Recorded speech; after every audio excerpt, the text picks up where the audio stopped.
Hello everyone, Ben here and welcome back to our USF 2000 Championship for the final race of the season here at Oulton Park. And we've got a fantastic race to cap off this championship season.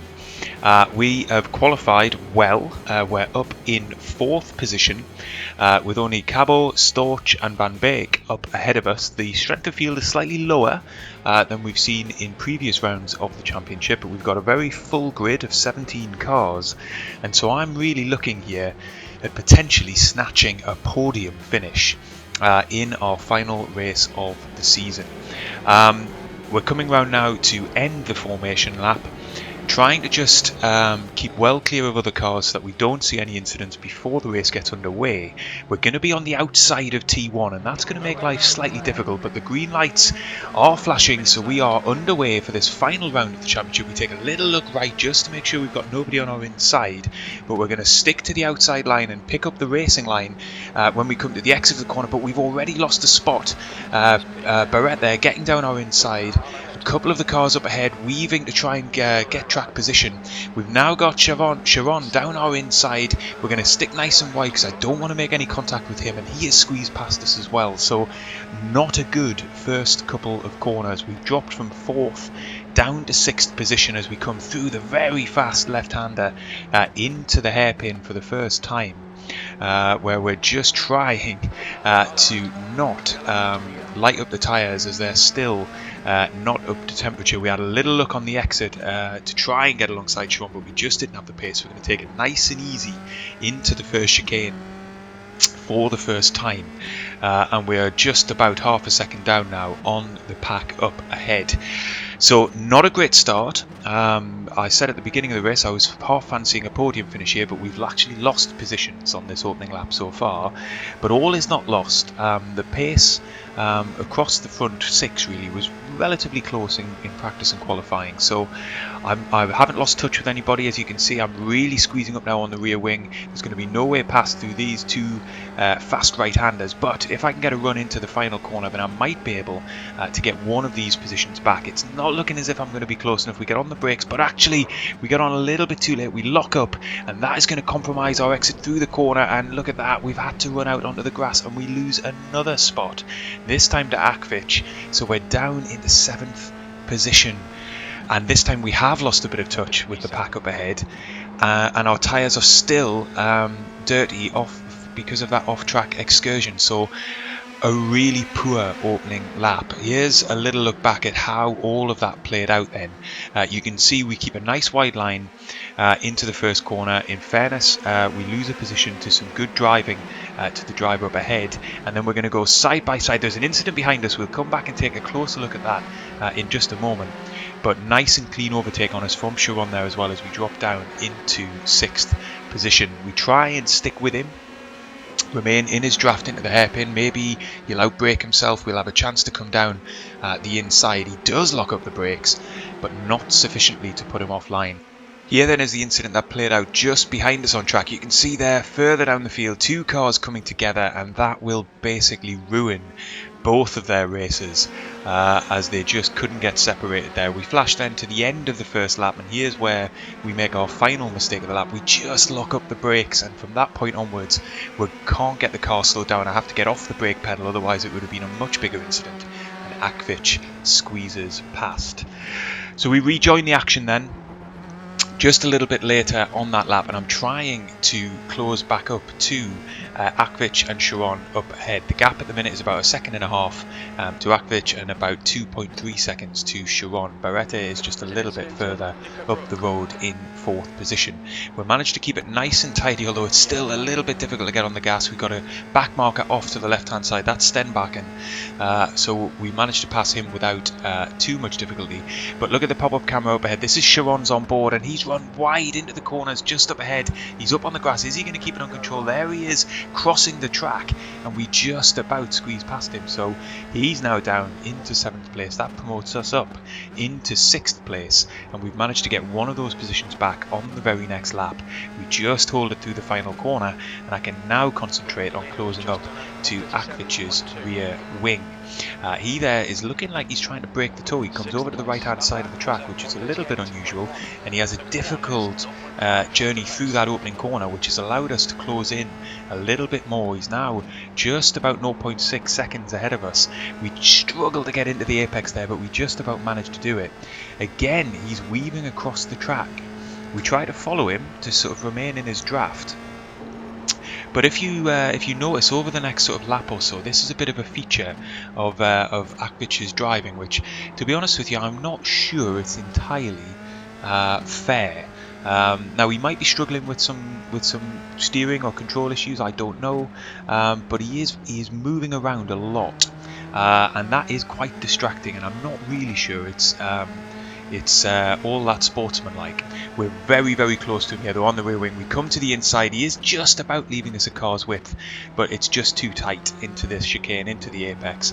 So we think better of it, and we live to fight another day. There's another back marker off to the right-hand side. That's Hodgkinson, who had the incident on lap 1. So perhaps carrying some damage on his car. But again, we get through that without too much trouble. And we're going to come into the double apex right-hander here.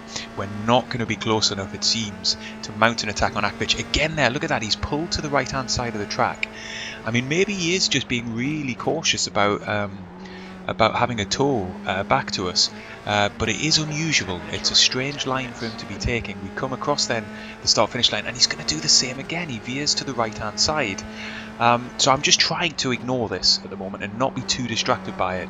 It takes us a couple of goes to get into the first corner as we hold it in 4th gear, but it does mean we get a quicker exit than Akvich up ahead, and we're now just 0.3 seconds behind him as we come into the sweeping left-hander. Yet another back marker, Stenbarken again. We get round him, no problem at all, but we are managing to really close in on Akvich up ahead. Sharon, though, behind us, you'll see in our rear view mirror, is just 0.3 seconds behind. So this is very much a three-way battle for 5th place. We're very close to Akvich through the hairpin, but not close enough to really make any sort of move. So it's going to be a case of just following him through this very tight series of corners. Not really going to chance an overtake here. It's simply not worth the risk unless he gets well out of shape. And look at that, particularly because he's insisting on weaving across the track. It makes it very hard to predict exactly what he's going to do, albeit I haven't yet seen him move in the braking zone. We get a nice tight apex through the right-hander and into this straight section, so I'm hoping that maybe we'll be able to close up to him as we get towards the end of this lap. We've dropped Sharon slightly. He's now a good second behind us. We come into double apex, but actually we understeer through here, so we're actually quite slow through that part of the track, and it's going to give Akvich a bit of a cushion and a gap into the final corner of the lap, where we do close up a little bit, but not sufficiently really to put any meaningful pressure on him as we come to finish another lap, and we're actually already a third of the way through this race. So not being able to run my full pace behind him is really compromising us here. Look, you can see again we're quicker through that part of the track, but I am having to be a little bit tentative on my inputs. You can see the quickest lap we've run so far is still in the 1:38, and that is well down on the pace that I know I can run. And again, we're just having to weave from side to side. It's very, very strange. You see that right there feels to me to be deliberate, and actually, you know, just not fair game at all, really. It does, though, mean we're able to close up on him into the hairpin, because he's not focused on driving the quickest lines that he can. He's more focused on putting us off our game behind him, and it's just very dangerous. You know, an accident could easily happen. We're able to follow him closely through the chicane. Again, I've got no intention of going alongside him into the next corner. Really, I think the last corner on the lap, or possibly the first corner, where I might be able to get alongside him. So for now, I'm comfortable just trying to remain safe behind him and see whether I can't maintain that gap into those two potential overtaking zones. We've dropped Sharon by another half a second while remaining close to Akvich, so this is looking alright at this point of the race. We come then and we look at that, we get a little bit of oversteer into the corner, but actually that has helped us. It's given us a fantastic run through the corner. I think another inch to the left and we might have span out completely, but we've got right on the rear wing of Akvich here. We're going to put some pressure on as we come through the final corner, and he gets it wrong on exit. He's just got on the gas too soon and he spins off to the right hand side, and that is going to allow us to get past him and up into 5th position, and finally with some clear air up ahead of us. Unfortunately, the damage has been done. We're 5.5 seconds behind Van Beek, but before we concentrate on trying to mount a bit of a counter-attack on him, let's just see then how Akvich lost control of the car. You can see he's already struggling for grip on the exit of the double right-hander. We're going to come into the final corner. We're putting all sorts of pressure on him here, and I think that is the cause of him just being too greedy on the accelerator. He does hold the brakes well, so he should rejoin in 7th place, and yes, it looks as if he has. So we've managed to drop Sharon now by about 2 seconds. We're coming up then to 2/3 race distance, but we haven't been able to close the gap to Van Beek. In the pop-up camera then is the fight for the lead. So we're on board with Cabo. He's just going to capitalise on a mistake from Heidi Storch as she just got it wrong into the first corner and the car slid. And this is going to be Cabo's moment to get past and up into the lead of the race. Really unfortunate for Storch. She's been leading the race basically from the very start of lap 1, but has had to concede with just 5 minutes left to go the lead of the race. For now at least, I'm sure she will try and get back up into the top position. For us though, that gap to Van Beek has pretty well been consistent at 6 seconds. So we're running very similar pace. You can see in the top left hand corner we've managed to get our quickest lap time down to a 37.5, but Van Beek's is only 37.3, so a couple of tenths quicker than us, which is stopping us from being able to close in meaningfully on him in these final set of laps as we move into the final third of the race. We don't really have any pressure from behind now. Sharon's made a mistake. He's 7.5 seconds back from us. So really at this point I am having to weigh up whether it's worth pushing really hard or not. It seems unlikely that we're going to close a gap of 6.2 seconds in the final 5 minutes of this race. And we've seen from other drivers already it doesn't take much to just clip the grass verge on the outside of some of these corners, and all of a sudden you're in a lot of trouble and your race could be over, and that's not what I want. So we're in 5th place. It's 1 spot down on where we qualified, and at the minute I'm trying to kind of maintain a consistent pace. We're running in the 37.5s. That lap there was a 37.6, but I think that's probably going to be our race pace here, and so if we can remain consistent at that level, maybe an opportunity will open up ahead of us. But if it doesn't, then we'll be coming home likely in a 5th place finish. And you can see there again in the top left hand corner Van Beek has just set a 37 flat, and that's their quickest lap of the race. So they're not hanging around. They actually only have a gap of 3 seconds up to Barrett on the podium. So it's looking increasingly unlikely that we would be able to make our way much further up this grid. In many respects, the real shame is we just had such a poor start. Maybe perhaps overly cautious on my behalf, not wanting to get tangled up in any accidents, and then compounded by a mistake at the end of the first lap. That means we've been cut adrift a bit. I think if we were actually vying for position with the guys up ahead, or perhaps even had track position, we might have been able to put up quite a good fight. We're back on board then with Storch, and she's made a mistake up ahead as she was trying to close in on the leader Cabo. That's put her off track, and it just might give us an opportunity as well. She's rejoining now. You'll see her appear on the right hand side of the screen. She's rejoining the track and trying to get back up to speed. We're going to pull alongside her into the final corner. She gives us plenty of room to do so. She doesn't try to get back on the racing line, and she's well on the brakes ahead of the corner entry, which gives us the position. So having just spent a couple of minutes saying we're probably not going to make up any extra spots in this race, we're now up into 4th position. I didn't expect that, but there you go. As I was saying, it's so easy to make a mistake on this track, and it's very unforgiving. But just as I say that, look in the rearview mirror. Storch is having a go back on us just as we come into the left-hander, but she loses control of the car and she's span out behind us. Just as I was anticipating that she might come down our inside. Let's just take a little look back then at the way in which Storch's race has unravelled. Unfortunately for her, just a couple of laps ago she was in the lead, and then pushing to try and regain the lead, she's lost the car on the entry to the double right-hander. Here we come then through the shot as we're going to try and get past her into the final corner. Credit to her, she doesn't look to squeeze us as she might have done in her attempts to try and mitigate the damage of that error. And then at the start of the very next lap, she is now now trying to get back past us. We had a poor run through the first corner, but she just gets wheels on the grass. And that is enough to send the car around, and unfortunately it looks there like she beached the car on the exit, and actually that has caused her to retire from the race.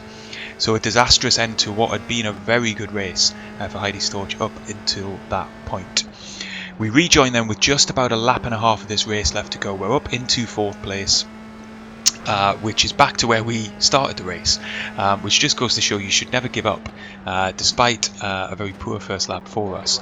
The gap to Van Beek remains around 6 seconds. Cabo looks as if he's got this race under control up ahead. He's got a 3-second gap back to Barrette, so it looks like probably this is going to be the top 4 as we are currently running.